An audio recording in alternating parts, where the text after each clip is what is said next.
Welcome to the Slop Temple. We pray this video helps. In this video, I will show how to make hard hands soft, full guide. Start by assessing your skin. Look for calluses, cracks, or dryness, then choose appropriate methods for gentle removal and hydration. Use a mix of exfoliation, moisturization, and protection to restore softness.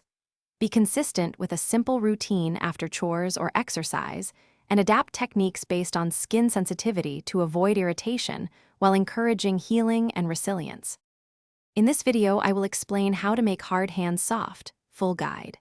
Begin with warm water soaks for 5 to 10 minutes to soften tough skin, then gently exfoliate using a pumice stone or scrub.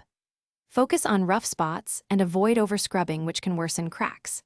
After exfoliation, towel dry lightly and immediately apply a rich moisturizer or oil to lock in hydration and promote repair across the skin barrier.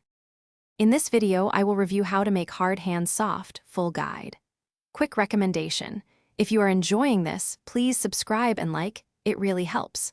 On another note, Dollar Banknote, a book that can truly change how you think about money, The Simple Path to Wealth, pairs surprisingly well with simple routines and smart habits.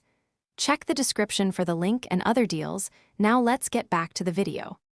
In this video, I will help how to make hard hands soft, full guide. Create a daily care loop. Wash with mild soap, apply a rich hand cream, and wear gloves for wet or rough work. At night, use a heavier balm or petroleum jelly and cover hands with cotton gloves for prolonged moisture. Consistent protection and moisturizing build softer skin over weeks while preventing recurrence of calluses and painful cracks. Thanks for watching. Consider subscribing if we helped you.